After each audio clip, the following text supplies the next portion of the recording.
Welcome to Week 4 for ED 2491. The focus of this week's presentation will be about what is essentially the heart of this subject, and that is planning and teaching quality lessons. In the last few weeks, you have been learning the foundational concepts to plan lessons for your Profex class, but now you're preparing yourself to learn about the intricacies of lesson planning. In other words, all those things that you will need to think about when designing a lesson plan for a busy classroom. What you will learn most of all is that no lesson plan can be applied universally, as what works for one classroom will not work for another. All classrooms are essentially different, and therefore all lesson plans will be different.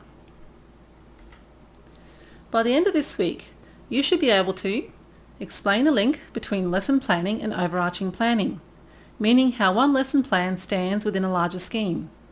You will also recognise the main elements of the lesson plan structure, in other words, what it is made up of, its constituent parts, and you'll also be able to explain the literacy demands that a lesson will make of your students, as literacy has become the major focus of all teaching areas, as you are no doubt aware.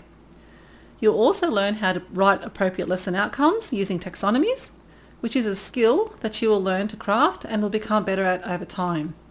And you'll also write the ways in which the teacher will check that students have achieved the outcomes, and you explain the links between lesson outcomes, teaching strategies, and assessment. Now, this may all sound like a lot, but remember that over time, you'll think of all these things automatically, as they'll become a part of your teaching repertoire. So let's begin.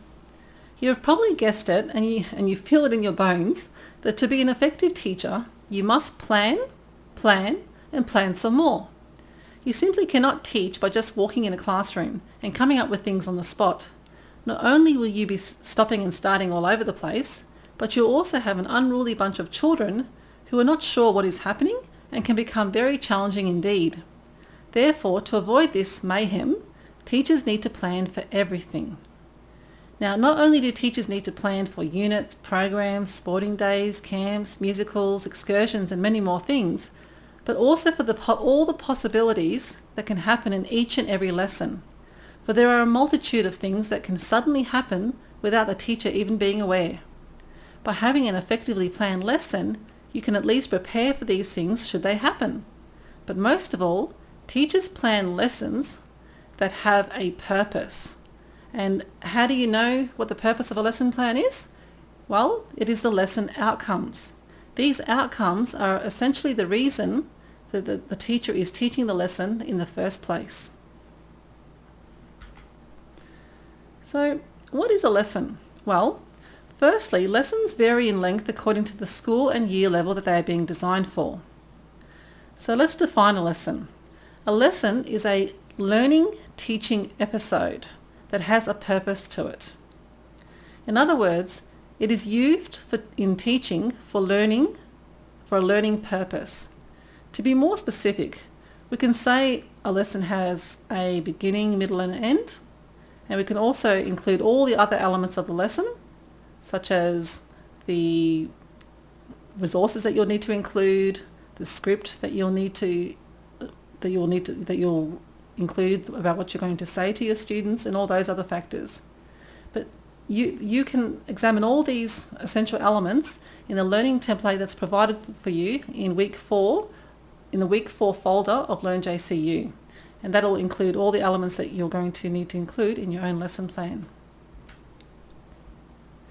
So what is essential to understand for now is when designing or planning your lesson, you'll need to understand how your lesson plan fits into the bigger picture or the overarching plans.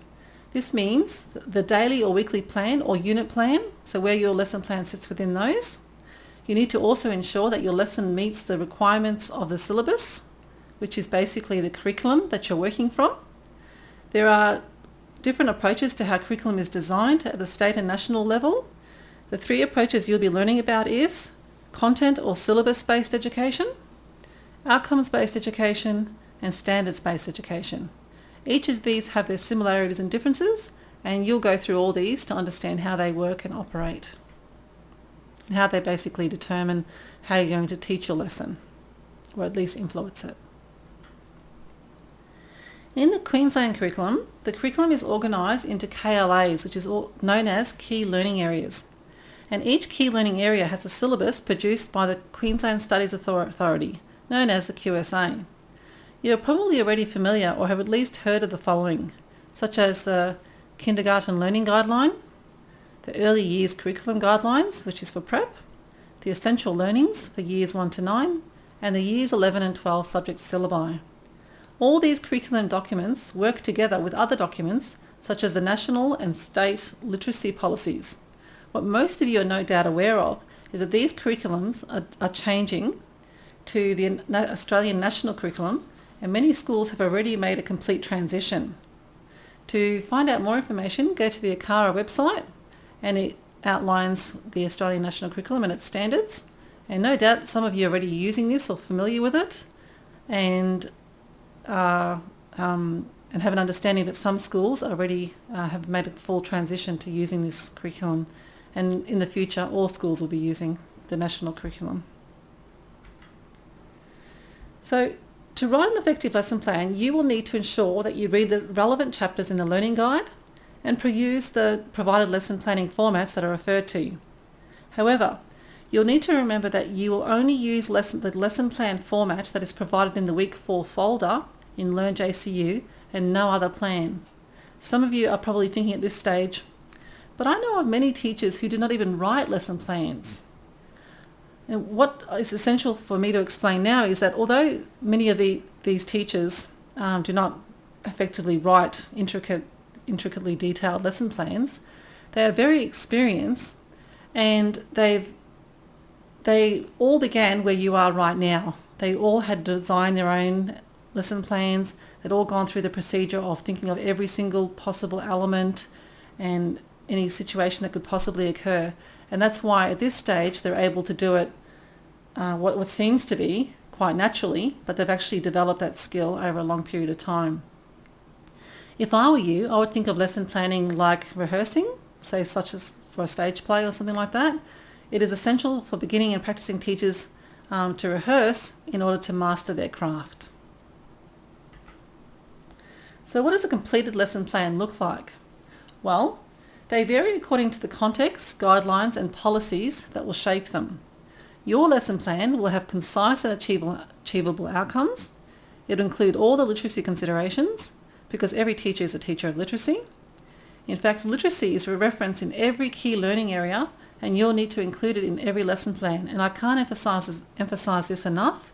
A lot of students overlook the literacy considerations because there are so many elements to the lesson plan, but it is one of the most crucial areas, so it'll be the one that you should least look over, in other words. Your lesson plan will also include all the behaviour management considerations and even your script of what you plan to say in each stage of the lesson. I've got an example of the lesson template that you're going to be using, and here it is. As you can see, it is very, very detailed. You have your pre-planning considerations, such as your topic analysis and what you've got to consider about your learners, what you know about them. But here you have it. These are all the questions you need to ask yourself when you're considering what literacy demands or considerations there are for that lesson, all your organisational and management considerations, the resources and equipment that you need to use. And this here is basically like the heart of your lesson plan, which is your outcomes, what you want your students to achieve by the end of the lesson.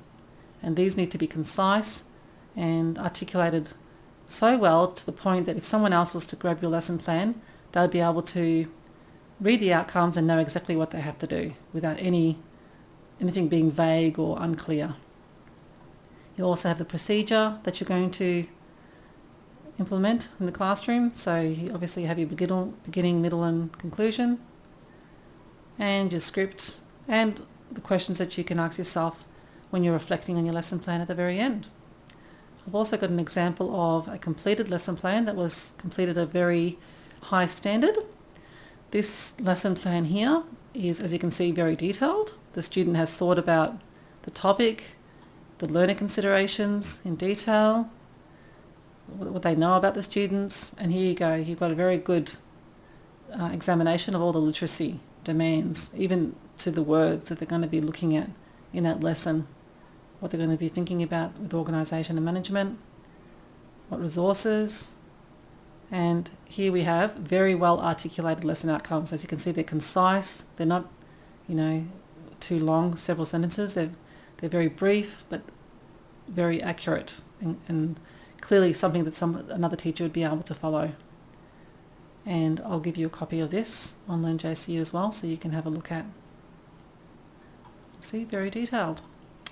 All the procedure that the student's going to go through, and the script, even what they're going to say, and what questions they're going to ask afterwards. There you have it. Very good. So, in summary, in this week's learning guide, you will learn about what are the effective elements of lesson planning, such as having concise outcomes, as we just saw. You'll need to include your literacy considerations and behaviour management strategies, having a beginning, middle and end, and many of the other elements as we have just identified. You will consider and include all the factors that influence lesson planning, such as the alignment of activities and assessment, the classroom routines, lesson timing, your script, what to say and when to say it. Consideration of all the above will prepare you to write your very own lesson plan that you can be proud of, as I was when I was a pre-service teacher in your situation. It's when you create these things and you look over them as the year goes on, you'll be proud of what you've achieved. Now, for this week's tutorial workshop discussion board, you will discuss the effective elements of lesson planning and outcomes. You will answer the following questions. What do you think of the essential learnings? What is important to consider when writing outcomes? And what are good outcomes? These questions are really important. They get you to really think about what really is essentially the most important part of the lesson on creating concise and clear outcomes. In this week's personal journal entry, you'll reflect on your experiences of writing lesson plans and incorporating the essential learnings. You'll also think about the challenges of writing good outcomes and why it is important to make sure that outcomes are clear and concise, but also achievable. So see the learning guide for further details as it elaborates further on what you need to do with your journal entry. If you have any further questions, please post questions about the subject or this module in the frequently asked questions located in LearnJCU, or contact me directly at my email. See the learning guide, subject outline, LearnJCU and Facebook for further contact details and information about this subject. Thank you for listening to week 4 lesson planning and outcomes video. Next week I'll present a video for week 5 called Teacher-Centered Strategies. Again, please subscribe and comment as any feedback is appreciated. Thank you. Bye for now.